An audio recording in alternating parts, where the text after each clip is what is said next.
Boa noite, meus caros. Estamos começando mais uma gravação aqui do nosso programa Pé na Linha. E hoje nós vamos revisitar o passado e ver o que foi que a gente falou que não se concretizou em relação ao Campeonato Brasileiro. Que no dia da nossa gravação de hoje, nós estamos teoricamente, né, encerrando o primeiro turno do campeonato. Alguns clubes, né, os clubes do Sul, em específico Juventude, Grêmio e Internacional, ficaram um pouco prejudicados em decorrência das enchentes, então tem alguns jogos atrasados. Então vai dar pra gente já ter uma noção muito boa do que a gente previu que deu certo, o que a gente previu que deu errado. Então vamos para a chamada do programa. Você não sabia que a nossa opinião era necessária, mas agora você não vai conseguir viver sem ela. Que desagradável, hein? Que beleza.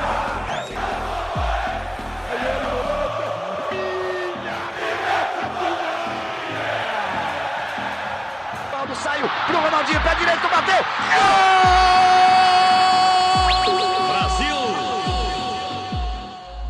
Perfeito, meus caros, mas antes de mais nada, vamos para os destaques da semana. E aí, meus queridos, o que é que vocês viram aí nessa semana que começou também, né, com as Olimpíadas?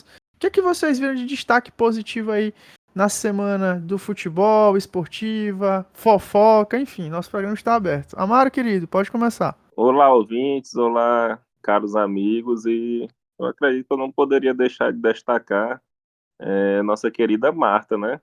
Para sua sexta Olimpíada, 6 participações de Olimpíadas, e o Brasil jogou muito bem e teve uma assistência da Marta. Ela ganhou de 1-0 da Nigéria e com assistência da grandiosa Marta, que ainda hoje tenta carregar a seleção para uma conquista de uma medalha de ouro nas Olimpíadas do futebol feminino. E umas marcas interessantes, né? Umas marcas da Marta interessantes é que ela é a segunda maior artilheira das Olimpíadas com 13 gols e está só um gol de empatar com a Cristiane, que não foi convocada, né? Então, se ela fizer um gol e empata com o Cristiane, se conseguir fazer dois, se torna a maior artilheira da história das Olimpíadas do futebol feminino. E também está atrás da sua medalha inédita, que viria a glorificar ela, né? Sendo a sua sexta Olimpíada disputando.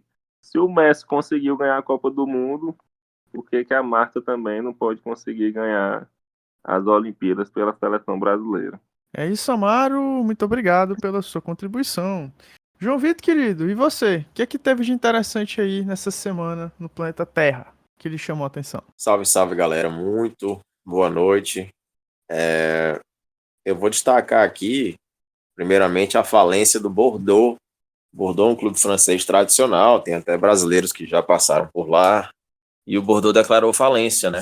Os jogadores estão todos livres no mercado. Foi rebaixado para a terceira divisão, já foi campeão do campeonato francês 6 vezes. Então, é um time tradicionalíssimo lá da Liga Francesa. Mas, por questão financeira, problemas financeiros, o clube foi rebaixado à terceira divisão e agora também declarou a falência. Sendo assim, deixa de ser um clube profissional. Abandonou. E aí, o que acontece? Todos os jogadores, isso também deve valer para alguns funcionários, vão tendo seus contratos rescindidos e o time vai ficando sem funcionários profissionais. Além disso, né, o centro de treinamento da equipe vai fechar e cerca de 70 jovens das categorias de base, 70, podem ficar sem clube. Essas informações vêm da própria imprensa francesa. Então, sem dúvida, isso é muito triste, né? Porque a gente vê um time tradicional e eu fico, toda vez que acontece isso na Europa, eu fico pensando no Brasil, né? Cara, porque aqui é impressionante como os clubes, se tivesse um estatuto mais rigoroso, fossem regras mais rigorosas nessa questão financeira, metade dos grandes times do Brasil já teriam falido, né? Inclusive os times representados aqui pela mesa, o Flamengo e o Botafogo. Mas acabou que algumas soluções foram sempre conquistadas, conseguidas, para que não acontecesse isso. Mas a gente vê situações desesperadoras de alguns clubes do Brasil, como é o caso do Corinthians, situação muito complicada. Já foi o caso do Cruzeiro, que agora está se reerguendo. E não aconteceu isso com o Bordeaux. Alguém pode perguntar por que o Bordeaux não virou SAF, isso, aquilo. São questões que só um estudo bem aprofundado pode responder. Mas, de qualquer forma, é lamentável, porque é um time tradicional e jogadores de futebol estão desempregados, né? Acredito que muitos deles, se não todos, vão conseguir o mais rápido possível ir para outros clubes. Mas, sem dúvida, é triste ver um clube que tem tradição fechar as portas, profissionalmente falando. E outro destaque que eu vou fazer aqui é a possibilidade do Victor Roque. O Victor Roque pode estar indo para o Al Hilal, né? O Barcelona está aberto a vender o Victor Roque. A gente já até comentou aqui o caso do Victor Roque em outras situações, né? O que aconteceu com ele no Barcelona, a questão da relação dele com o Xavi não ter dado as oportunidades que prometeu. Prometeu não, né? Porque o Xavi nunca foi um entusiasta da contratação dele, mas quando ele chegou lá, ele teve muita dificuldade para jogar, e agora ele está na lista de negociáveis do Barcelona. E o Al Hilal, que é o time mais forte da Arábia Saudita, que tem no elenco o Neymar, estaria de olho aí, já inclusive, segundo a informação do Fabrício Romano, o cara que praticamente é 100% de acerto, o Al Hilal procurou o Barcelona já, e aí tá meio que nas mãos do Victor Roque, né, do Victor Roque e do Barcelona. O que tudo indica é que não tem clima nem mais para ele permanecer, né? Por tudo que tem sido negociado, o Barcelona quer negociar o jogador, tudo que tem sido noticiado, e ele acaba que parece que o ciclo dele lá no Barcelona tá acabando. Ele que, para mim, seria o centroavante que tá fazendo tanta falta na seleção brasileira, se tivesse tido a sequência que a gente esperava que ele tivesse. Talvez se ele ainda tivesse no Atlético Paranaense, ele teria disputado, por exemplo, a última Copa América. Eu ainda vejo potencial nele para isso. Mas, infelizmente, ele perdeu um tempinho aí.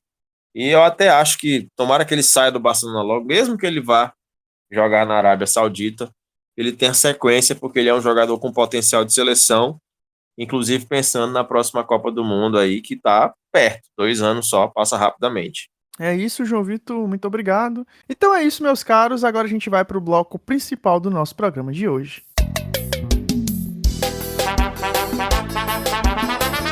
Eu só penso na taça todo dia, toda hora. Tô na torcida, só tô grita, bola rola. Hoje é o dia de assistir o Premier. Brasileirão dá jogo, quem tem sabe como é. Bora, bora, bora, bora, bora, artilheiro. Bora, bora, bora, futebol o ano inteiro. Certo, agora a gente vai aqui pro acerto de contas, né? Pra gente ver o que foi que a gente falou, as bobagens que a gente falou, o que a gente acertou, coisas incríveis que nós previmos e bobagens que a gente falou e não se concretizou, passou longe disso, né? Antes de mais nada, eu queria falar de uma coisa. O Amaro, ele foi perfeito. Se ele tivesse apostado naquele dia, em 6 números, ele teria vencido na Mega Sena. Ele falou que o Carpini ia cair na segunda rodada. E caiu mesmo, né? O Carpini não aguentou a pressão que aconteceu sobre ele. Assim que o time, né, perdeu pro Flamengo na segunda rodada do Campeonato Brasileiro. O cara foi demitido. O Amaro acertou, né? Ponto pra ele. Essas questões aí era muito fácil de acertar, porque sempre, pode buscar aí em todos os campeonatos brasileiros, sempre tem uma na primeira e na segunda, é só analisar os técnicos que estão mais críticos no momento. Futebol brasileiro é isso aí. Só que tem uma questão, na época eu tinha até dito que não demitiria e tal, mesmo não sabendo que a gente nunca vai saber, né, o que realmente acontece nos corredores, mas hoje em dia a gente pode ver que foi uma decisão pelo menos acertada, né, olhando de fora. Exatamente, né, porque deu tudo certo agora com o Zubeldia, né, os Cavaleiros Zubeldíacos, como a torcida do São Paulo empolgada tá falando. Bom, a gente tinha colocado da seguinte forma, foi um consenso para nós que Palmeiras, Flamengo e Atlético Mineiro seriam, né, os principais protagonistas da briga pelo título, e o Amaro ainda tinha colocado o Internacional, e eu me lembro bem que o João Vitor tinha colocado no asterisco no Fluminense, mas no decorrer daquele podcast, que vocês podem revisitar, né, caros ouvintes, o João Vitor, ele falou que ele acreditava mais numa recuperação a longo prazo do Fluminense para brigar pela Libertadores. Então é isso. Gente, que aconteceu com o Atlético Mineiro, hein? Porque o Palmeiras e o Flamengo estão ali pau a pau, né? Brigando, mas a gente tem um protagonista novo, que já não é tão novo. Nós temos o Botafogo agora como uma força, né? Tá consolidado, na minha opinião. Porque o John Textor não para de investir, ele se empolgou, ele tá apaixonado com o Botafogo mesmo. O Botafogo esse ano já fez 40 pontos, que, se eu não tô equivocado, é a melhor campanha, né, da história do Botafogo. O Amaro pode falar isso com mais propriedade. E o time do Flamengo também já está com sua melhor campanha. Com 47 pontos, não foi isso, Amaro? Foi a do ano passado, melhor, 47. É porque esse ano o Botafogo conseguiu o seu primeiro time. Eu não sei se toda a história do Campeonato Brasileiro ou só dos pontos corridos, mas foi o primeiro time a fazer gols em todas as partidas do primeiro turno. Só dos pontos corridos. Isso, exatamente. Em todas as partidas do primeiro turno dos pontos corridos. Perfeito, né? Mais uma vez o Botafogo quebrando recordes, né? Agora vamos ver se vai ter fôlego no final do ano. Isso aí. Isso não é bom. Isso não é bom. Ano passado quebrou recorde.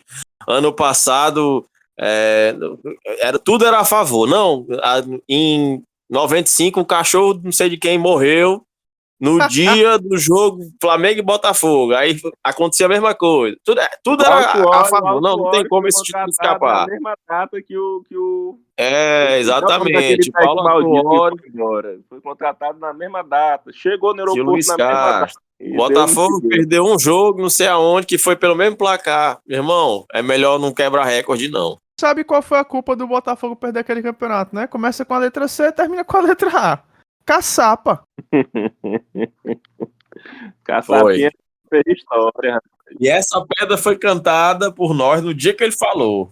No dia que ele falou, vai perder o título. Realmente só não tinha um podcast ainda, mas foi cantada. Foi cantada. Amuletinho de azar. Lembrando que o Botafogo disputando o título tínhamos que observar só como o Arthur Jorge ia chegar, né? Isso. Eu tinha até dito que estava muito feliz com a chegada dele. E mesmo ele saindo mal, se não ficasse muito tempo na zona de rebaixamento, queria ver ele não ser demitido, passar mais tempo, mas ele reformulou o Botafogo rapidamente. Não foram 4 jogos que já deixou o time com a cara dele.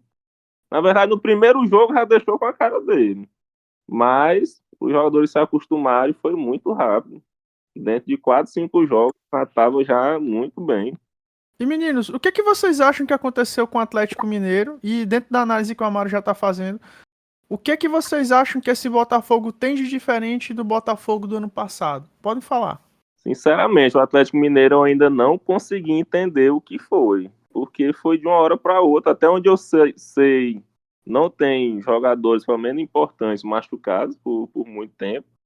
E aparentemente o Diego Milito não está conseguindo reformular, achar outra forma. Parece que os times conseguiram já acertar na marcação do Atlético Mineiro e não consegue reinventar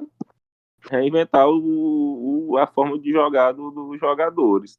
Inclusive, o Hulk ele veio a público pedir desculpas para a torcida do Atlético Mineiro após aquele jogo 4-2 contra o Flamengo, que o time do Atlético Mineiro ele foi amplamente dominado, né, pelo Flamengo em casa. Aquilo ali despertou uma ira tremenda dos torcedores do Atlético Mineiro. Lembrando que o Atlético Mineiro, ele bem, logicamente, hoje em dia não, né? O Atlético Mineiro é um time grande no futebol. Ele veio aí com as derrotas seguidas, mas ele também está começando a melhorar, né? Ganhou do São Paulo em casa, ganhou do Vasco agora em casa também. E o próximo jogo é contra o Corinthians, muito provavelmente deve ganhar também. Só que o futebol que ele mostrou quando o Diego Milito chegou não está mostrando mais. E, Amaro, eu sei que você já Gabriel falou um pouquinho Milito, sobre... eu sempre confundo o nome do... É o outro irmão. É o que jogou no Barcelona. E, Amaro, você já falou um pouquinho sobre o Atlético Mineiro, falou também... Aliás, você já falou um pouquinho sobre o Botafogo, né, Amaro? E assim, você pode complementar o que você acha que o Botafogo tem esse ano de diferente do ano passado? O futebol é mais envolvente, o futebol é mais conciso... Parece que não é ao acaso que o Botafogo chega em seus resultados. Os times do Arthur Jorge, o time, né? Ele treinou mesmo somente o profissional, o Braga. o time do Arthur Jorge sempre levou muitos gols, sempre fez muitos, mas também sempre levou muitos gols. E essa era uma preocupação que eu tinha quando ele chegasse ao Botafogo, que até o momento não está acontecendo.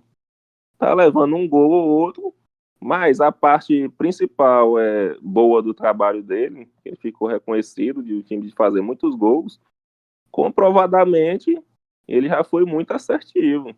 Voltando a repetir, na história de pontos corridos, o Botafogo é o primeiro clube a fazer gols em todos os jogos o primeiro clube a fazer gol em todos os jogos do primeiro turno. E complementando, diferentemente do ano passado a gente se confiou muito. Nós olhamos a defesa e realmente a defesa era boa, né? Os zagueiros estavam muito bem, mas para quem assistiu os jogos, via que o goleiro ele sofria muito. Tinha muitas jogadas perigosas dos outros times e a gente realmente era salvo pelo goleiro. O que não está acontecendo tanto hoje em dia. Tudo bem que um jogo ou outro tem duas grandes defesas do goleiro do Botafogo, mas nem se compara com relação ao ano passado. E na questão também de saída de jogo, saída de bola, tá muito mais envolvente, muito. Entra nessa questão que há um ano atrás a gente dependia praticamente exclusivamente do Tiquinho. E agora não. Agora realmente o Botafogo tem banco, pelo menos na parte do meio e ataque, realmente tem banco. E não é só o Tiquinho, né? Não é só o Tiquinho, aí nós temos no mínimo 5 a 6 bons jogadores em grande fase. Mesmo tendo uns machucados, o Júnior Santos aí saiu machucado no último jogo, que a gente não sabe quando ele volta. O Eduardo provavelmente não joga mais esse ano, mas o Jefinho está machucado, mas ainda tem uns 3 ou 4 jogadores de excelência, diferente do ano passado. E João Vitor, querido, para você, o que é que você atribuiria à perca de desempenho do Atlético Mineiro nesse ano? E também emenda e fala como é que você vê esse Botafogo esse ano? Será que ele tá diferente? Ele tem um repertório maior do que no ano passado? Bom, amigos, o Atlético, ele teve uma queda de rendimento geral, né? E o Milito chegou bem, mas chegou naquela fase de campeonato estadual e também de Libertadores, mas num grupo que não é um grupo difícil. Então, quando o Campeonato Brasileiro começa, o Campeonato Brasileiro é bem mais difícil do que a Libertadores, principalmente se você levar em consideração os times brasileiros em relação aos outros times sul-americanos. Então, a Libertadores hoje é um torneio mais fácil do que o Campeonato Brasileiro. E o Atlético teve uma queda de rendimento de vários jogadores importantes, inclusive do próprio Hulk, que vai voltando aos poucos a ter boas atuações. Ainda continua com o Paulinho fazendo muitos gols, e o Atlético teve também uma queda muito grande do próprio Gustavo Scarpa, que chegou assumindo um papel importante na criação de jogadas, caiu de rendimento, fez até vários gols quando chegou, e aí deu aquela queda de rendimento. O Atlético sente falta de um camisa 10, de um jogador organizador naquele meio de campo, não possui, e outras peças que vão fazendo falta ali no time. O Scarpa, por exemplo, tem jogado até como lateral esquerdo. O que eu sempre achei, desde a época que ele era utilizado nessa função no Palmeiras e até no Fluminense, quando ele surgiu, que é um pouco desperdício. Embora ele faça bem essa função, jogue bem de lateral, para mim, a melhor característica do Gustavo Scarpa é como um meia, que joga aberto ou pelo lado esquerdo ou pelo lado direito. Mas por necessidade, ele vem atuando como lateral em algumas partidas. O Atlético também não tem um banco que está conseguindo suprir tecnicamente quando o time principal, o time titular, não está num bom momento, e o seu técnico também não está conseguindo dar uma resposta. Chegou muito bem e aí acabou tendo problemas para justamente se readaptar mediante as situações que são normais, né? São no futebol. Já o Botafogo, eu atribuo a chegada de um técnico que tem um padrão ali de jogo e que tem um conhecimento tático muito importante, um cara que já mostrou em várias situações que ele é um conhecedor de futebol. O Amaro já tinha ficado entusiasmado com a contratação dele. Eu estava com o pé atrás, mas os jogos estão mostrando que ele realmente tem essa qualidade. E o time do Botafogo é muito bom e foi reforçado. O Botafogo tem o Júnior Santos, que já é do ano passado, e que é um jogador ali, o principal jogador do Botafogo, mas eu também destaco a chegada do Luiz Henrique. Chegou muito bem aquele cara. Era uma disputa entre Flamengo e Botafogo, ele acabou indo para o Botafogo e caiu com uma luva nesse time, tá jogando demais. Até o Savarino também, que veio do próprio Atlético, também chegou muito bem no Botafogo, até me surpreendi, porque eu esperava até que ele fosse bem, mas nem tanto, ele tá jogando até um bom futebol lá, oscila, mas no geral tá indo bem. E o Botafogo tem outras peças que foram chegando, o Botafogo foi no mercado de maneira muito inteligente e trouxe nomes importantes. Acabou de trazer um atacante, que eu esqueci o nome dele agora, atacante para ser o reserva ali, centroavante, e falhou a memória aqui. Até com a letra I que começa o nome dele. Igor Jesus. É, o, Igor Jesus. Igor Jesus, isso. É um atacante que pode ajudar bastante, porque ele tem características mais parecidas com o Tiquinho, uma coisa que o Botafogo sentia falta no passado, quando o Tiquinho se machucou. Não sei se ele é um grande craque, não me parece ser um grande jogador, mas pode ser um bom quebra-galho ali. Ano passado o Botafogo até teve o Diego Costa, mas não é mais um atacante do nível técnico que já foi. Embora ele tenha até feito alguns golzinhos aí, foi importante em alguns momentos. Então o Botafogo foi se mexendo e continua se mexendo para se fortalecer. E tem o aditivo desse time aí ter passado pelo que passou do ano passado. Boa parte desses jogadores. Eu sei que trocou o goleiro, inclusive um ótimo goleiro que o Botafogo contratou, esse John. Pega demais esse cara. No jogão entre Botafogo e Palmeiras, ele fez defesas importantíssimas. Para mim, foi até o melhor em campo. E também não tem mais o Adrielson, mas o Botafogo foi se fortalecendo ali nos setores e as contratações que fez. O Até próprio agora, Bastos, que ano passado era muito criticado, o zagueiro Bastos, esse ano tomou conta da zaga, hoje é o principal zagueiro do Botafogo. do Campeonato Brasileiro. É o principal zagueiro do Botafogo hoje, né? Então o Botafogo foi com a chegada desse técnico que deu confiança para jogadores que já estavam lá. O Eduardo, antes de se afastar, tá machucado. O Eduardo tinha meio que recuperado aquele futebol não tão espetacular como do primeiro turno do ano passado, mas está jogando de forma mais regular, é um jogador muito importante para o Botafogo. Eu acho que é uma junção de coisas. É os jogadores que estão já livres daquele peso do que aconteceu no ano passado, já estão pensando à frente. É a chegada do técnico Arthur Jorge, que é um técnico muito bom, e que entendeu muito isso e que conseguiu também trazer jogadores que já estavam no grupo e crescer. São as contratações que chegaram agora, principalmente para mim, a do Luiz Henrique, a do Savarino, essas contratações ali de meio para frente. E aí tudo isso vai dando ao time uma consistência maior. Esses caras já estão já testados. E eu acho que esse é o diferencial do Botafogo para esse ano. É um time que depois o que aconteceu ano passado foi uma coisa assim, inexplicável. Mas até isso tem um lado bom. Esse time do Botafogo é um time que não se vislumbra mais com nada. Parece que os dois pés no chão ali, o time tá jogando jogo a jogo, porque já sabe o que aconteceu no ano passado. Meninos, e o oposto, né? Vamos falar agora do contraponto. Internacional e Fluminense. Meu Deus, não. Primeiro vamos falar do Fluminense. Que desastre, né? Esse começo de Campeonato Brasileiro do Fluminense. Ele passou vai passar, né? Um turno inteiro na zona de rebaixamento.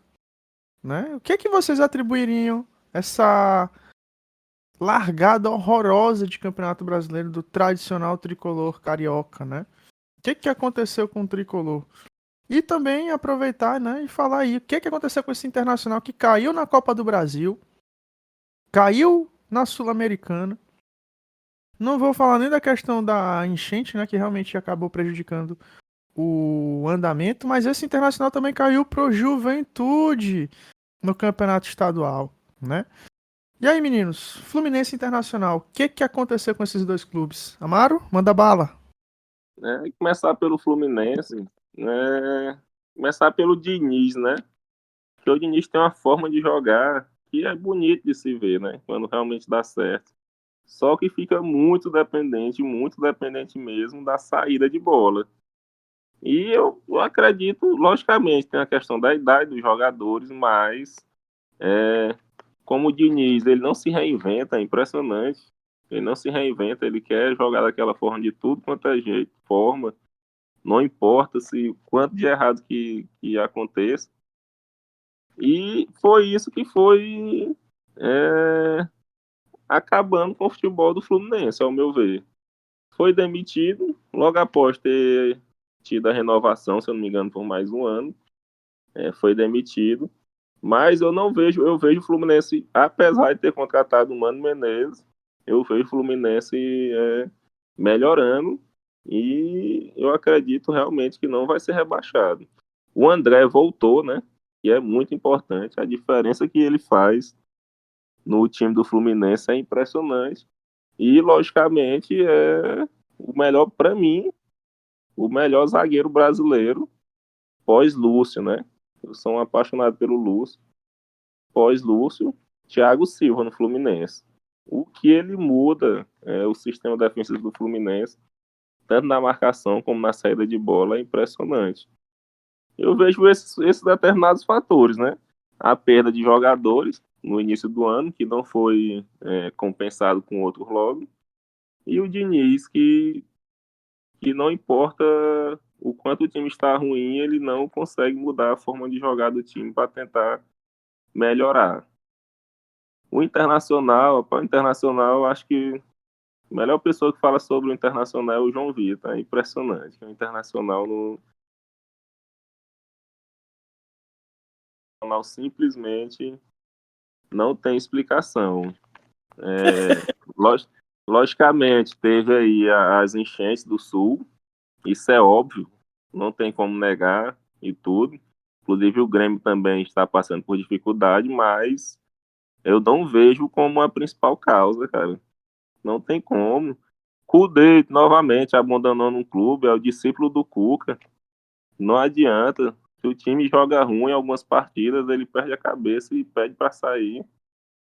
E o Internacional simplesmente não tem explicação. A gente coloca ele lá na frente, eu não sei nem mais porquê. Nunca mais eu vou fazer isso.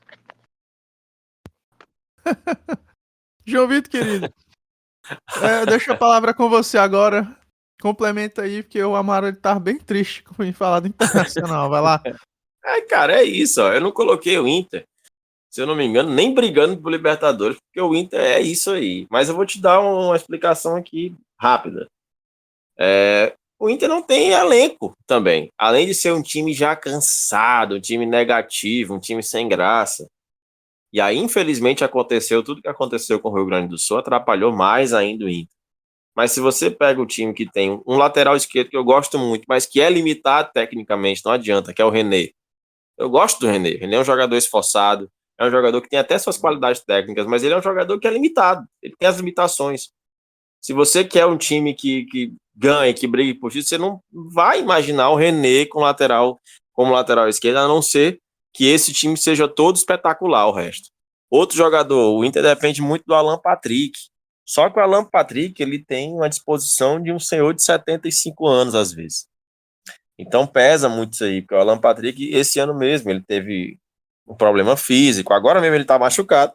Depois desse último jogo que o Inter foi eliminado, ele até fez um gol, mas ele teve um estiramento, vai ficar afastado durante algumas semanas. Se eu não me engano, chega a ser 8 semanas. Mas ele é o único jogador criativo do Inter. O Inter contratou vários atacantes, Alário, Borré, aí junta com o Valência, mas ninguém faz essa bola chegar no ataque. O Inter não tem um elenco de qualidade nessas posições cruciais. E aí fica essa complicação. É um time, para mim, cheio de deficiências. É um time fraco. Poderia estar jogando melhor? Poderia. Mas teve outras questões também que atrapalharam. E como o Amaro bem disse, o Kudê é o cara que tudo tá errado, menos ele. O Kudê nunca tá errado. O mundo inteiro tá errado. Eu acho que ele culpou até a enchente. Não, eu vou sair por causa dessa enchente aí. E acabou, né, não fazendo um bom trabalho de novo. Aí o Inter foi buscar o Roger Machado. Também não vai, cara. Eu já falei até aqui, o Roger, falei nos programas anteriores, não é um técnico que vai fazer, pelo menos eu não consigo ver dessa maneira, um time que tem um elenco limitado crescer para jogar um grande futebol. E tá ali para tentar alguma coisa, uma arrancada, é uma oportunidade também de trabalho para ele, porque ele sai do Juventude, talvez ele também achasse que no Juventude o gás ia acabar logo, e aí sai pela porta da frente do Juventude e vai para o Inter. Na pior das hipóteses, ele termina o ano ou tem um contrato encerrado, ganha a multa rescisória dele, coloca no bolso e vai voltar para um time de menor escalão, né? Eu acho que a questão do Inter mais é isso. E aí, com todos esses problemas que o Inter, como o estado do Rio Grande do Sul teve, vai ser meio que essa temporada vai ser empurrando com a barriga, cara. Não dá pra gente nem esperar muita coisa por essas questões, por tudo que aconteceu. Mas é isso, é isso. Não dá pra você olhar pro Internacional e dizer assim, pô, esse time aqui vai brigar pelo título, esse time aqui vai chegar na briga pela Libertadores. Pode até dar uma arrancada, o Campeonato Brasileiro é assim, o time dá uma arrancada e termina lá na Libertadores. Se acontecer isso, pode considerar como se fosse um título mundial pro Inter nesse ano. Porque o elenco é limitado, o time é fraco, né? Tem o Ené Valencia, que é um baita do atacante, mas também não tá mais jogando aquela bola toda que jogou quando chegou, e quando também tá na seleção do Equador, ele joga até mais. Mas ele é um cara que ainda ajuda muito, coopera muito pro time. Mas é isso, não vai mudar muita coisa não. O Inter é isso aí, já era uma coisa que eu já tinha falado no começo, não tinha essa expectativa pelo Internacional, e agora que eu não tenho mesmo. É sofrido, o cara que torce pro Internacional sofre, porque o time não engrena. Não engrena e vai buscando peças que não são peças que vão decidir, que vão crescer, que vão fazer uma temporada inteira em altíssimo nível. Não dá para competir financeiramente com o Flamengo, Palmeiras hoje, nem com o Atlético Mineiro, nem mesmo com o Cruzeiro, que é o novo rico. Mas as contratações, para mim, também são feitas ali de maneira equivocada. O time não reforçou o setor que precisava reforçar e agora está aí pagando preço. E sobre o Fluminense, João Vitor, o que você tem a dizer? O Fluminense, eu tinha até uma expectativa para saber o que ia ser desse Fluminense, ia ter gás para manter o que viveu no ano passado. Eu acho que muito explica que o futebol, às vezes, ele é muito também de uma questão de atmosfera. Era realmente para o Fluminense ser campeão naquela Libertadores. Tudo conspirou a favor, não tinha como mudar isso. O Diniz perdeu a mão do time, o Diniz foi insistindo com as ideias dele, com as peças que ele sempre insistiu.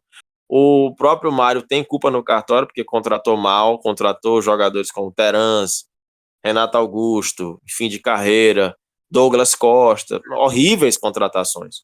Quem não sabia que o Douglas Costa não ia dar certo no Fluminense? Todo mundo sabia. O Renato Augusto foi trazido pelo nome e tal, mas ele veio como uma solução ali para o time. Não mais um jogador que não deveria ter vindo como uma solução, como uma peça importante, mas sim para compor elenco. Não era poderia ter trazido o Renato Augusto, mas trazendo outras peças realmente para brigar por titularidade. O Ganso, como eu sempre falei, colocam que o Ganso é o novo Zidane. Não é, cara. O Ganso pode ter todo o recurso técnico do mundo, mas tem muito jogador de pelada que sabe fazer coisas espetaculares com a bola, mas não é atleta. E o Ganso não é um atleta de altíssimo rendimento para ele realmente ser o cara que carrega o Fluminense. Já terminou o ano passado se arrastando. Esse ano que estão precisando dele, ele faz algumas partidas ok, depois ele some. É isso é o Ganso. O Cano, com isso, parou de fazer gol, nem culpo tanto o Cano, porque ele é um atacante que precisa ser municiado. E aí o Fluminense tem o melhor jogador do Fluminense já há algum tempo, é o John Arias. John Arias voltou, o Fluminense conseguiu 2 resultados positivos, além da chegada do Thiago Silva.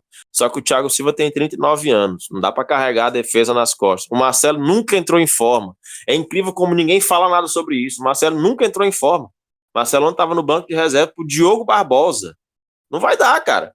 Como é que o Marcelo não consegue entrar em forma? Tudo bem, ele tem um histórico de lesão, mas não consegue entrar em forma para jogar uns jogos em sequência como titular. É um absurdo isso. Ninguém puxa o dedo do cara, ninguém cobra o cara por isso. Porque só porque é o Marcelo, tudo bem, o Marcelo é um cara gigante. Mas tem que ser de alguma forma cobrar desde quando ele chegou. Ele não consegue ter sequência, porque ele está sempre mal fisicamente. O Samuel Xavier também deu uma oscilada. O Fluminense perdeu o Nino, foi complicado. Agora que o Thiago Silva chegou, vai ter uma substituição à altura, mas tem a questão da idade. E aí teve a questão do John Kennedy, que, de novo, esse não quer mesmo ser jogador pelo jeito, depois que o Diniz saiu. E aí trouxeram o Mano Menezes. Vai ser um treinador que vai ter condições de tirar o Fluminense da zona de rebaixamento, né? Vai sofrer, mas tem condições de tirar. Mas é só isso aí que vai acontecer. O Fluminense acabou sendo uma decepção, mas uma decepção meio que previsível. por essas contratações aí. E aí o Diniz também precisava reagir de uma maneira mais, assim, ser mais simplista em algumas coisas, e não foi, porque ele sempre bate o pé, né? Imagine depois de ganhar a Libertadores, ele sempre bate o pé com as convicções dele. Isso tem o seu lado bom, mas também tem seu lado ruim, e o Fluminense precisou agir. A saída dele pode ter sido positiva em alguns pontos, porque os meninos que estão tendo oportunidades hoje de sair jogando não estavam tendo com o Diniz e talvez nem tivessem. O Diniz insistiria em peças como que estão inoperantes, como o próprio Renato Augusto que vinha jogando, e outros nomes também. Então, dá uma melhorada. E o Mano gosta de colocar jogadores de velocidade para atacar, ele gosta de ter as opções pelos lados, o que o Diniz não fazia. O time do Fluminense era previsível, pesado, lento, e agora está um pouquinho mais dinâmico. Já deu para fazer frente ao Palmeiras, por exemplo, e ganhar. E agora é somar pontos, é isso que o Fluminense precisa. Agora, o que aconteceu foi, acho que, essa soma toda aí. Contratações ruins, um trabalho acomodado, um time que já está envelhecido, e as peças que chegaram também foram peças envelhecidas, e aí não deu outro. O time acabou sentindo. Agora é lutar para permanecer e pensar na Copa do Brasil do ano que vem.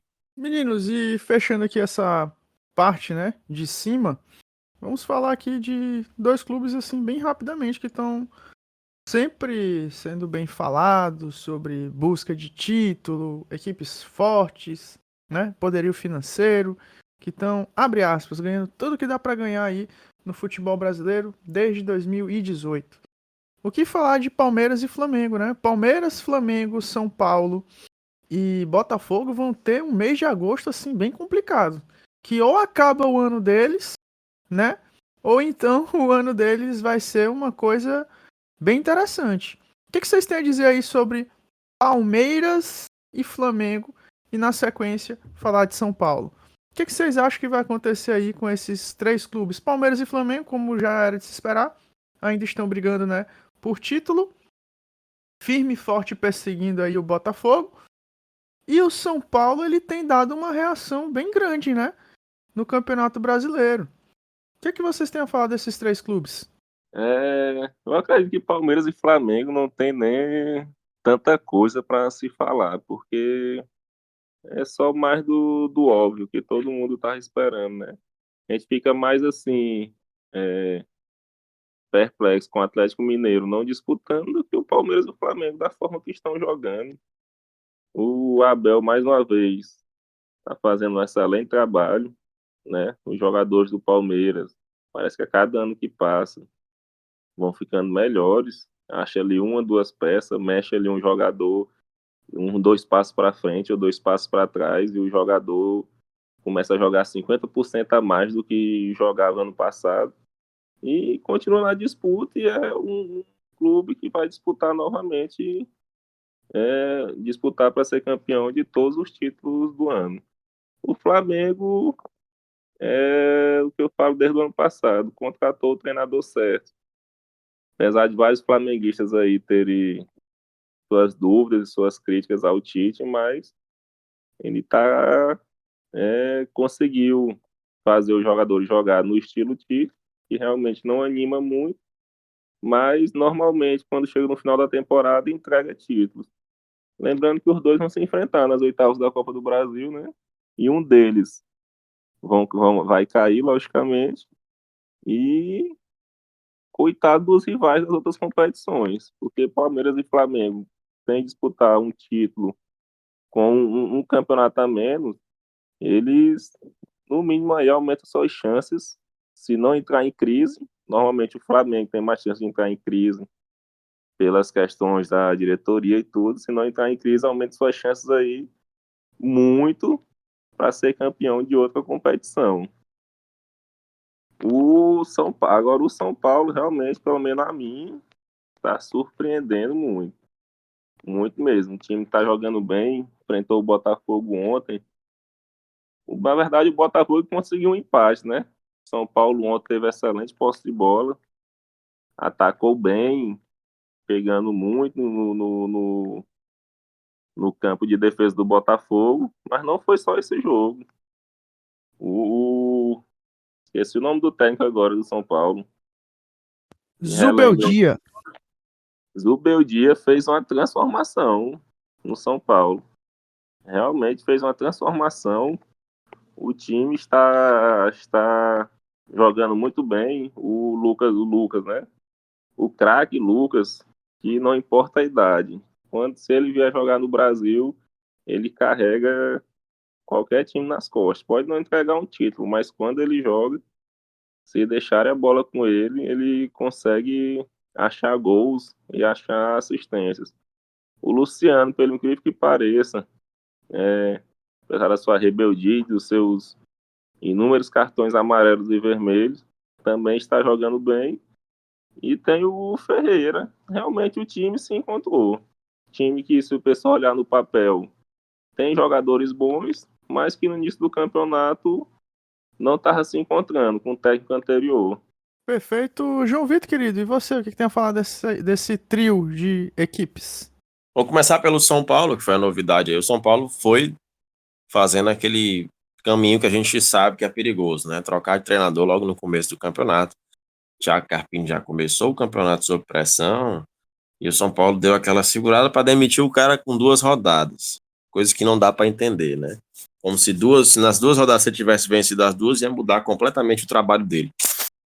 Meio que falta de convicção. Porém, foi um acerto muito grande trazer o treinador Zubeldia, embora, logicamente, foi uma aposta. Todo treinador que você traz para o futebol brasileiro sem conhecer o futebol brasileiro de fato, sem estar adaptado ao calendário, vai ser uma aposta. Mas se o cara é bom, geralmente ele dá certo. E deu muito certo, né? O São Paulo tá um time competitivo, até porque tem um time interessante, é um time organizadinho e tal. Não chega a ser um time espetacular, não.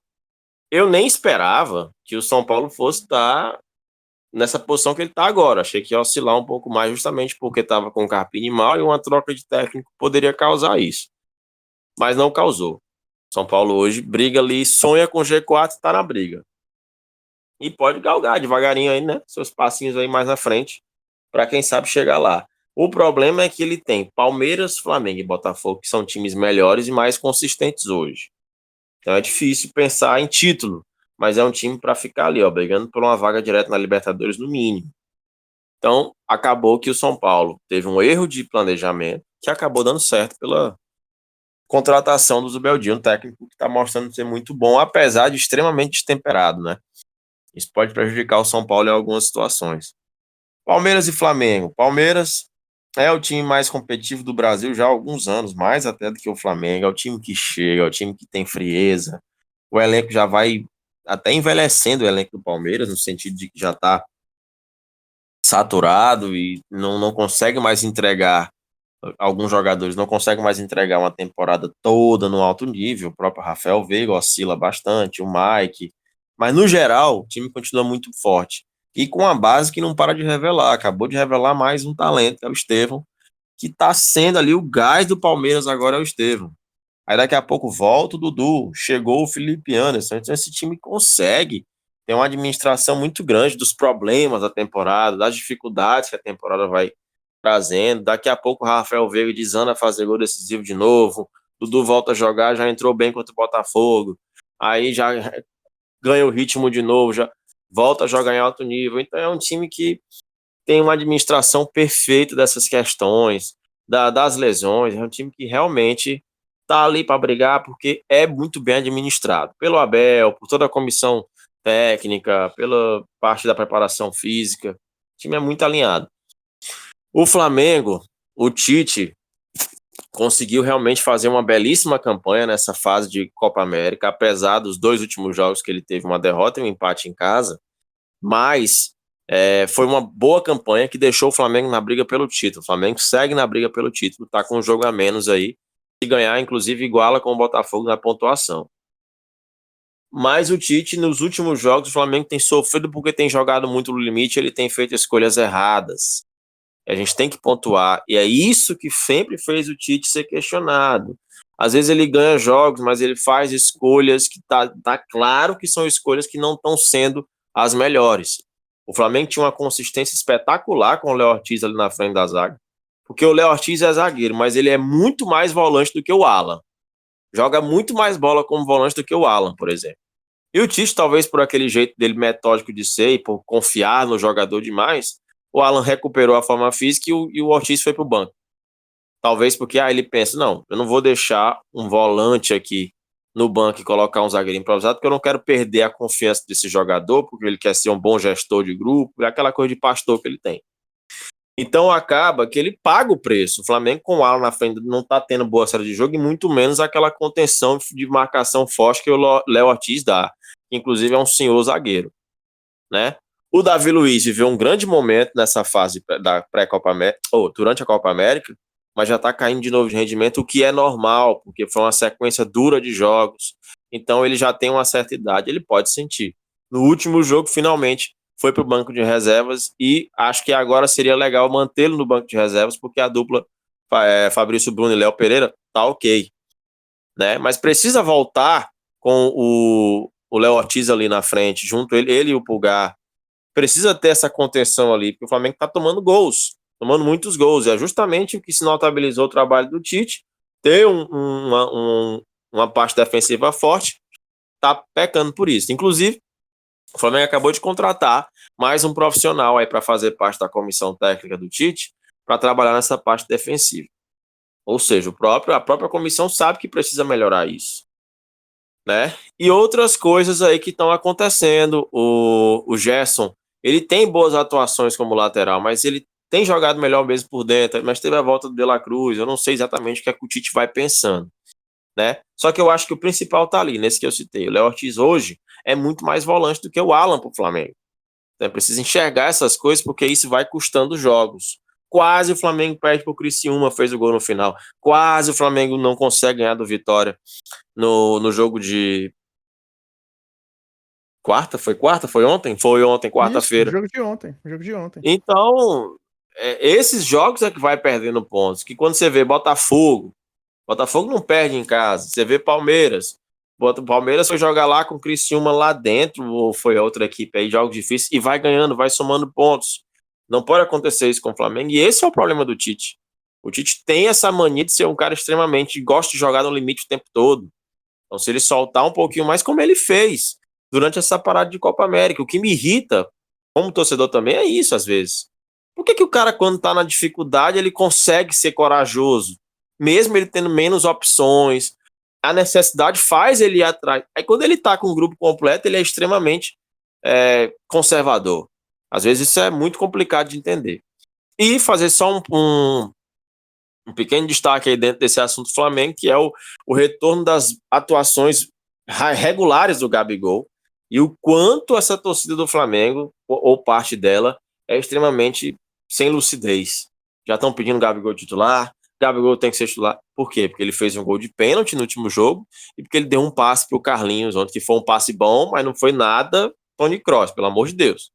E aí já tem aquele nobre da torcida. O Pedro tem quase 30 gols, tem gente que já tá dizendo que ele tem que pegar banco, porque ele é absurdo, mas a torcida do Flamengo é isso, é um show de horrores, ou parte dela, e acaba que isso é muito difícil. E aí tem uma troca de farpas. O Gabigol deu a declaração dizendo que estava tudo certo e depois não foi feito como combinaram com ele. É incrível como o Gabigol não assume que ele está há 2 anos sem jogar nada. O Landim também foi bem claro com a declaração que ele deu recentemente, de que o jogador não quer renovação e que deixou claro que está buscando novos ares. O Flamengo ofereceu o que tem para oferecer. O cara quer um contrato longo sem estar jogando nada desde 2022. Então é difícil entender como o jogador se diz envolvido com a instituição, respeita a instituição, mas se comporta como se ele fosse maior do que a instituição, como se a instituição devesse mais a ele do que o contrário. Então fica complicado de defender, mas é um cara muito grande na história recente do Flamengo, então tudo vai ter essa repercussão, vai ter muito torcedor envolvido com isso, vai ter torcedor que está dizendo que tem que renovar e não pode deixar de renovar com um cara desse, porque ele deu 2 títulos de Libertadores para o Flamengo, os mesmos argumentos de sempre, né? Mas queria destacar que o Landim, se mantiver essa postura, vai ter uma postura correta. O jogador é ídolo sim, mas são 2 anos sem jogar nada, não é porque fez 2 atuações que ele participou bem do jogo, 3, porque contra o Fortaleza também ele entrou bem. Ele já tem que ter o contrato dele renovado nas condições que ele quer. Porque o Flamengo ofereceu 1 ano de contrato e com 50% de aumento para um cara que não está jogando nada e que ainda tem problemas lá com aquela questão do antidoping. Ele não quis porque quer um contrato longo, tem 27 anos que é um contrato longo. E aí o Flamengo também bateu o pé. Pô. Então, se você quer um contrato longo, nas condições que você quer, ganhando um salário alto, a gente não vai dar. E eu espero que se mantenha esse pensamento. O meu receio é ano de eleição no Flamengo. Talvez o Landim use isso como álibi para poder ganhar de novo força na eleição. Vamos ver o que é que vai acontecer aí nos próximos capítulos. Perfeito, meninos. E fechando aqui esse primeiro bloco, né? Da galera que tem maior disposição de estar ali no bloco de cima do campeonato, né? Nas nossas expectativas. E vamos agora para o segundo bloco. Perfeito, finalizado esse primeiro bloco, a gente agora vai falar daqueles que são talvez as grandes decepções no momento do Campeonato Brasileiro. Então eu vou colocar assim, nesse bloco, tá? Apesar da gente já ter falado do Fluminense e do Internacional, porque nas nossas expectativas no começo, Fluminense e Internacional estariam brigando por título, né? Então a gente já deu uma adiantada neles. Nós tínhamos colocado alguns times aqui disputando a Sul-Americana, mas como a gente entrou num consenso, né, não é tão interessante assim falar sobre a Sul-Americana, porque ela meio que sobra para quem tá brigando pelo rebaixamento. Então vamos falar aqui dos clubes que nós falamos que iriam brigar para cair e os que realmente estão brigando para cair, né, no momento que eles estão brigando, estão fazendo força para cair, né? Então vamos lá. Hoje, durante a gravação desse programa, nós tivemos um empate entre Grêmio e Corinthians, mas só para refrescar a memória dos nossos ouvintes, colocamos que quem estaria na briga para o rebaixamento, né? Atlético Goianiense, Juventude, Vitória e Criciúma. O que espanta nesse bloco que nós colocamos foi que o Juventude e o Criciúma, eles estão bem. Meninos, como é que vocês veem o Juventude e o Criciúma? Será que é acaso? Ou será que é a gestão? Até porque devemos relembrar, né? O time do Juventude, ele avançou de fase na Copa do Brasil, eliminando o Internacional, que também foi eliminado pelo próprio, né, Juventude, nas semifinais do Campeonato Estadual do Rio Grande do Sul. Então, queridos, como é que vocês veem o Juventude e o Criciúma? Será que dá para eles almejarem um pouquinho mais do que brigar para não cair? Eu, particularmente, acredito que não. O Juventude até estava, é, pelo elenco e tudo, estava até bem com o Roger Machado, mas o Roger Machado ele não estava satisfeito em eliminar o Inter no estadual e da Copa do Brasil, foi eliminar o Inter na Sul-Americana, né? Virou técnico do Inter e foi tirar o clube da Sul-Americana. E o Juventude contratou o Jair Ventura, né? O Tete já passou pelo Botafogo e tudo. Mas eu acredito que o Juventude e o Criciúma não devem escapar de serem rebaixados, até porque, ao meu ver, o início do campeonato todos estavam contando que um grande iria cair. Eu acredito que agora já começa a mudar um pouco essas perspectivas e eu não vejo mais, apesar de todos os problemas com Fluminense, Grêmio e Corinthians, né, o Vasco, a gente não precisa nem mais falar do Vasco, porque o Vasco melhorou muito e tende a melhorar mais ainda, mas eu não vejo nenhum grande caindo e vejo o Criciúma e Juventude realmente disputando para ser rebaixado. O Criciúma vem aí de 6 jogos, se eu não me engano, sem vencer, sendo que ganhou do Cruzeiro, mas antes já tinha 2 ou 3 jogos também sem vencer. E até começou começou bem não, começou ruim o campeonato, mas conseguiu algumas vitórias, mas está voltando a perder muito, perder e empatar, o mais raro de acontecer é a vitória. E realmente esses dois times eu acredito que eles vão ser rebaixados junto com o Goianiense e vai sobrar uma vaga aí. João Vitor, querido, e para você? Você se surpreende com esse Juventude e com o Criciúma, ou você acha também que eles não vão aguentar e já caem de rendimento? Olha, o Juventude fez uma escolha certeira de contratar o Jair Ventura, viu? O Jair Ventura ele é especialista nesse tipo de trabalho, de manter essas equipes, até de dar uma arrancada. Agora ele vai ter um cenário diferente, ele não vai precisar arrancar, ele vai ter que manter, né? Ele é um treinador que já conseguiu com o Goiás em 2022 fazer aquela campanha espetacular, Goiás destacou bastante. Pedro Raul fez muito gol, foi sob o comando de Jair Ventura. No próprio Juventude, em 2021, ele fez uma campanha que tirou o time e evitou que o time caísse naquele jogo da última rodada contra o Corinthians, né? E acabou evitando a eliminação, o rebaixamento de 2021, que aconteceu em 2022. O Juventude caiu em 2022.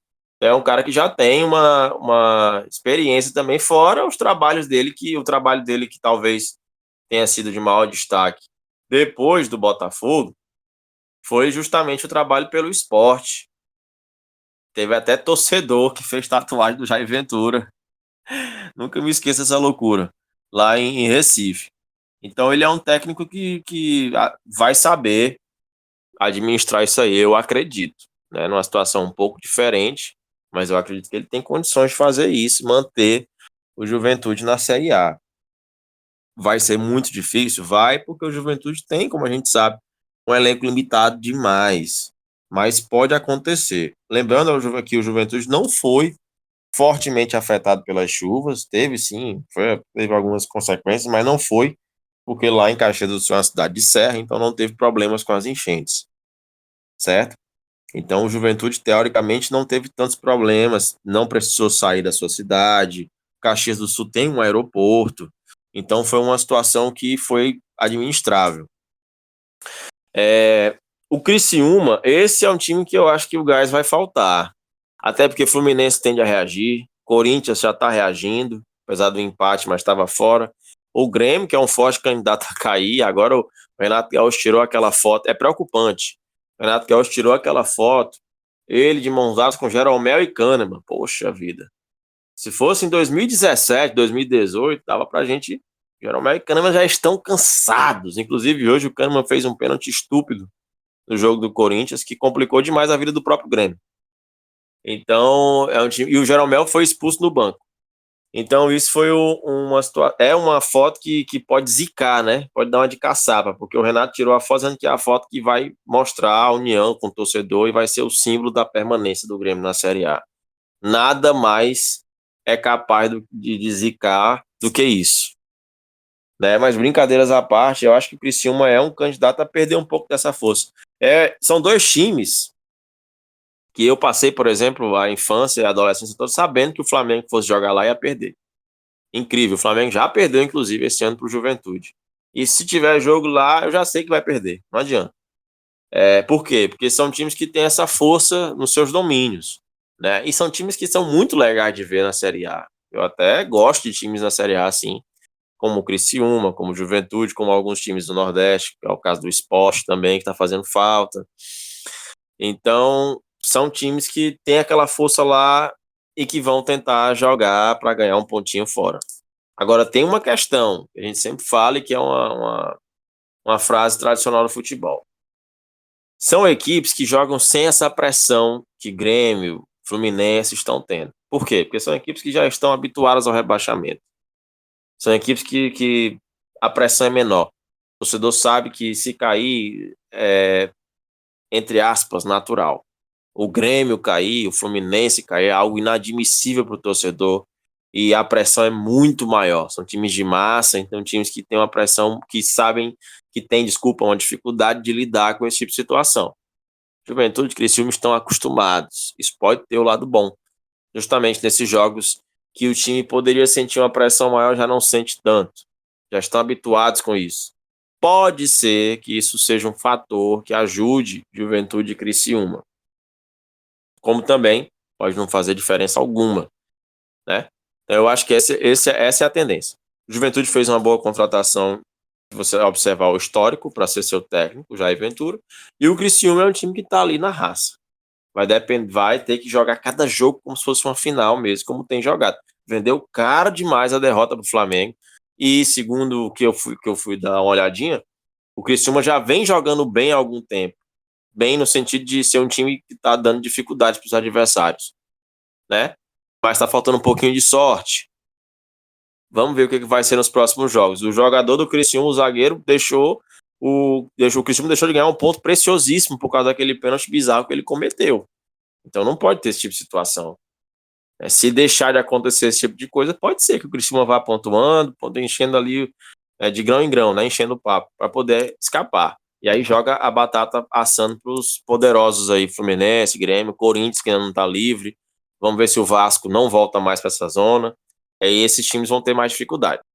Perfeito, e o João Vitor deu o gancho que eu queria. Rapaz, Vasco, Corinthians e Grêmio. O que falar desses três? O Vasco talvez seja o mais tranquilo de se conversar, né? Porque o Vasco, ele parece que se encontrou, né? Com esse, abre aspas, interino, com a chegada do Coutinho. Por incrível que pareça, Alex Teixeira, aquele Souza eu acho que ele é maluco, ele tá prometendo muita coisa. Mas assim, meninos, por que o Vasco conseguiu ter essa melhora e o que esperar de Corinthians e Grêmio nessa reta final de Campeonato Brasileiro? O Vasco, eu acredito que está bem claro para todos. Conseguiu aí, pelo menos por enquanto, se livrar da 777 e começou a fazer alguns investimentos, né? Chamar a torcida mais para os jogadores, para o clube, e alguns investimentos que com toda certeza vai dar um excelente retorno. O Corinthians e o Grêmio, eu realmente acredito que só, só tem duas chances aí de. Eu acabei de falar que eles não vão rebaixar, né? Não vão ser rebaixados, acredito eu. Mas é porque uma essas duas situações que eu vou falar agora deve acontecer. Que é a torcida dos dois evitar o rebaixamento, apoiando muito o clube. O Corinthians nem se fala, né? Que sempre apoia, às vezes até demais, a torcida organizada. E os técnicos. O Ramon Dias, não vamos dizer que é um excelente técnico, mas com toda certeza consegue livrar o Corinthians do rebaixamento. E o Renato Gaúcho, né? Apesar dessa incrível foto aí que ele tirou, que parece até uma foto para a gente comentar em dezembro, quando o Grêmio for rebaixado. Mas eu acredito que ele ainda tem força suficiente para colocar uma nova engrenagem do Grêmio e conseguir escapar do rebaixamento. Mas eu acredito que eles ainda têm força força, dinheiro, mesmo com muitas dívidas. Até no início aí, nosso querido João Vitor falou sobre por que não acontece no Brasil, né? Mesmo com grandes dívidas, eles ainda têm força e dinheiro para conseguir escapar do rebaixamento e melhorar o time. É isso, obrigado, querido Amaro. E aí, João Vitor, o que você tem a falar aí desses três? O Corinthians, o Grêmio e o Vasco, né? Isso, colossal Vamos lá. Vasco. O Grêmio eu já dei aquela comentada anterior, né? É mais uma questão do Grêmio. O Grêmio realmente, o Grêmio que contratou a lenda Bright White, né? Acho que agora vai. Um atacante desse nível aí. Agora pode ser que vai. Eu até tava vendo os números dele, rapaz, não são números ruins, não. Um atacante com alguns gols já aí na carreira pode ajudar. O negócio é que o Grêmio tem um elenco também limitadíssimo. O lateral esquerdo do Grêmio, com todo respeito, é o Reinaldo, gente. Reinaldo, meu Deus do céu, isso é muita dificuldade. Depender também do Jeromel e do Kahneman, que são dois grandes zagueiros, mas são dois caras já cansados, com muitas lesões, né? E aí acaba sendo um time que vai tendo dificuldades para poder reagir. Eu acho que o candidato mais forte a ser rebaixado desses aí é o Grêmio. Não só pela situação na tabela, mas porque vai se arrastando muito. O Corinthians até, com o Ramon Dias, deu uma melhorada aí. Tem alguns jogadores, por exemplo, que o Grêmio não tem. O Garro, por exemplo, tem uma qualidade técnica que o Grêmio não tem nenhum jogador para fazer o que o Garro faz. Pelo menos na bola parada, ajudando dessa maneira, sabe? E é um ponto. Aí o Grêmio teve realmente o problema das enchentes, atrapalhou muito o Grêmio? Atrapalhou, claro que atrapalhou. Mas também não dá para jogar toda hora essa justificativa. Não dá. O time tem que já deu tempo para pelo menos melhorar alguma coisa e não tá melhorando. Mas tá dando para ver pelo menos um time que tá querendo, buscando, lutando, daquele jeito que a gente já sabe como é que é. O Corinthians. Corinthians tá com a chegada do Ramon Dias, deu aquele gás, né? Mas é um time que eu acho que vai sofrer até o final. Penso que escapa, acho que escapa, mas vai sofrer até o final. Não vai conseguir ter aquela arrancada e ficar lá na parte do meio da tabela para cima, não. Eu não enxergo assim, eu não consigo ver dessa maneira. É uma questão mais de achismo mesmo, porque falta também pro Corinthians um time de qualidade, né? É difícil. E o Vasco, eu até apostava de uma maneira diferente. Achava que o Vasco ia estar numa situação legal aí nessa, nesse campeonato. Até coloquei o Vasco ali sonhando como até uma Libertadores, talvez, né? Mas eu imaginava que era ainda com o Ramon Dias. Aí o Ramon saiu e trouxeram aquele outro português, que agora eu esqueci o nome, foi ridículo. E agora o Vasco tá com um interino que, para mim, tem que ser efetivado, não tem que inventar, efetiva o cara tá bem. Que tá dando um retorno muito bom pro Vasco, né? O Vasco tá jogando de um nível melhor, conseguindo vitórias, também reforçou o seu elenco, o que provavelmente vai dar um salto de qualidade técnica pro time. Então, eu acho que o Vasco tem aí, pode vislumbrar um segundo turno legal, melhor, e até mesmo fazendo o que eu previ lá atrás. Claro que era outra coisa que eu imaginava, era outra situação. Eu até imaginava que seria com o Ramon Dias, porque ele estava dando ao Vasco um nível de competitividade bom. Não é, mas tá, o Vasco tá lá, já escapando aos poucos daquela zona ali complicada e subindo. Vamos ver se não é só aquele início de trabalho, né? Aquela coisa do início, que tá tudo dando certo, depois o time cai vertiginosamente. Se não, o Vasco tem tudo para que não seja. Com a chegada dos novos jogadores e com essa fase boa, o Vasco pode se manter. Tem um dos melhores centroavantes do Brasil que ganha jogo, que é o Verratti. Então pode dar certo. Então, meninos, para a gente fechar aqui o bloco, vamos falar de três equipes que deram uma pinta de que iriam fazer um campeonato melhor e eles estão num limbo nesse momento. Estamos falando de Atlético Paranaense, Fortaleza e Bragantino. Muito embora o Fortaleza tenha feito 2 jogos duríssimos. O Fortaleza venceu bem o Palmeiras e venceu bem o Flamengo. Então, Amaro e João Vitor, queridos, o que vocês têm a falar desses três clubes? Parecia que eles fariam um Campeonato Brasileiro bem melhor, né? Mas não tem se refletido tanto assim. Eu começar pelo Fortaleza. Para mim, sinceramente, o Fortaleza está bem. Está bem no campeonato. Ele realmente teve uma fase difícil aí no, no mês de junho. E não sei o que aconteceu, mas teve umas derrotas aí incríveis. Perdeu até pro Cuiabá e de 5-0. Mas o Fortaleza vem aí no Campeonato Brasileiro. Ele empatou agora com o Criciúma fora de casa, mas ele estava vindo com 4 vitórias. 4 vitórias seguidas. Perdeu para o Vasco em São Januário. Mas antes de perder para o Vasco, em 4 rodadas, tinha ganhado 3. Então, realmente, ele está vindo bem. Está em quarto lugar com 33 pontos. E eu acredito que ele ainda pode melhorar. Logicamente, o Fortaleza, um clube nordestino, a estrutura é de excelência, mas ainda deve muito para. Não falo nem para o Botafogo, né? O Botafogo também tem muito a melhorar, mas ainda deve muito para o Flamengo, para o Palmeiras, para o próprio São Paulo, que mesmo tendo uma caída grande aí nesses últimos 15 anos, ainda tem uma estrutura boa. E o Fortaleza, ao meu ver, está muito bem. O Bragantino, eu tinha até dito, se eu não estou enganado, eu tinha dito que eu estava desacreditado realmente nele. E realmente não estou vendo esse futebol nele. Ele está oscilando muito e oscilando para baixo. O time não está se encontrando, apesar de ter passado aí na Copa Sul-Americana. E, ao meu ver, eles vão. Porque o Bragantino é um clube, né?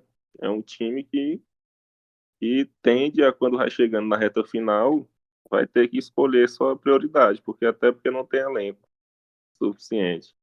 Então, eu acredito que eles vão focar na Copa Sul-Americana e no Campeonato Brasileiro deve passar um pequeno sufoco, mas nada para causar chegar próximo ao rebaixamento.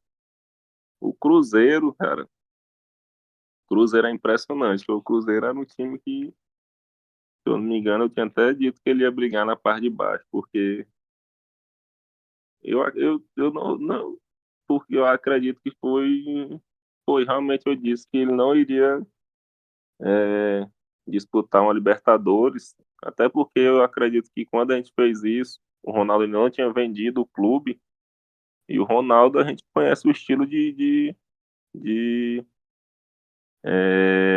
presidir, né? Ele tem um time na Espanha, e mesmo o Cruzeiro sendo, nem se compara o tamanho, ele já tinha dito que iria adquirir o Cruzeiro parecido com o Real Valladolid da Espanha. E nós sabemos que o Ronaldo não faz grandes investimentos. Mas o Cruzeiro tem um novo dono e está investindo muito, muito mesmo. Inclusive, no nosso podcast anterior não, no nosso podcast para nós falarmos os times que nós acreditamos que estaria disputando, foi perguntado sobre os jogadores, né, que poderiam jogar com excelência o Campeonato Brasileiro. E foi dito vários jogadores, mas eu acredito que ninguém falou do Matheus Pereira, que para mim está O João sendo Vitor o. falou. O João Vitor Ah, falou do Matheus Pereira. realmente ele falou, ele até enganou, ele esqueceu o nome, mas depois lembrou, não Foi. foi? Isso. Pronto, o João Vitor falou, e para mim o Matheus Pereira está sendo o melhor jogador do Campeonato Brasileiro. Pode disputar com mais um ou outro, mas não tem como tirar ele desse posto. Se eu não me engano, ele está com 6 gols e 2 assistências, e não é só isso. Quem assiste os jogos do Cruzeiro fica impressionado com o futebol dele. O Atlético Paranaense é um time que eu acho que vai ser parecido com o Bragantino. É um time que vai focar na Copa Sul-Americana, né? Que até perdeu o Cuca, né? Teve uma grande confusão aí do Cuca com o presidente. Não acredito eu não por parte do presidente, mas que o Cuca mais uma vez abandonou um time de futebol no meio da temporada. E o Atlético Paranaense, ao meu ver, não tem jogadores suficientes, não tem elenco, igualmente o Bragantino, para disputar os dois campeonatos. Então, acredito que ele vai focar na Copa Sul-Americana, ele deve passar, ele está se classificando aí no dia de hoje, por enquanto. Deve passar e deve focar na Copa Sul-Americana, e o Campeonato Brasileiro ele não deve disputar a Libertadores. Perfeito, Amaro. João Vitor, seus destaques aí do que sobrou no Campeonato Brasileiro. Vamos lá, o Fortaleza. O Fortaleza também faço o coro, que o Amaro falou. Tá fazendo uma baita recuperação nos últimos jogos. Chegou, inclusive, a ocupar o G4. Não sei se depois dessa rodada ele permanece lá. Tá fazendo uma campanha que oscilou e vai sempre oscilar por algumas questões. Mas tá ali numa briga, dá para beliscar o Libertadores esse ano. O Marcelo Paes, para mim, o melhor dirigente de futebol do Brasil, o melhor gestor de clubes do Brasil, ele deu uma entrevista legal pro Benja. O Benja tem um programa, acho que se chama Benjamin Mútil, que é um trocadilho, né, com aquela música Bessame Mútil. E o Marcelo Paes falando da questão da logística. Talvez quando o Fortaleza tiver um avião que possa fretar voos e tudo mais, o Fortaleza tenha bons rendimentos aí, até seja campeão brasileiro. É claro que ele não diz que é por causa disso, não, que o time não ganhou ainda, mas o que ele foi bem sincero falando que ele não vislumbra ser campeão brasileiro por conta dessas questões, que não dá para fazer frente com os outros clubes quando o Fortaleza tem que viajar o Brasil inteiro praticamente toda semana, né, fazer longos deslocamentos. A gente sabe que isso também cobra um preço, sim, né, mas o Fortaleza fazendo mais uma campanha segura, que você nem pense em Fortaleza para brigar para não cair. Fortaleza é um time que quando começa o campeonato ninguém fala, Fortaleza vai brigar para não cair, ninguém fala isso.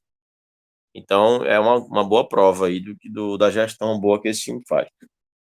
O Atlético Paranaense foi prejudicado pelo senhor, que eu não vou citar o nome, que abandona os trabalhos, é completamente antiético, antiprofissional, sem falar que tem aí um passado sujo, e prejudicou o time que já tem sim limitações. O time vinha bem com ele, teve só 2 resultados aí, acho que foi nem derrota, acho que foi mais empate.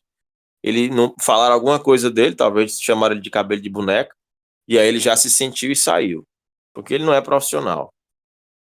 O Bragantino é um time que o Campeonato Brasileiro me parece que não tem uma cobrança para o Bragantino ganhar.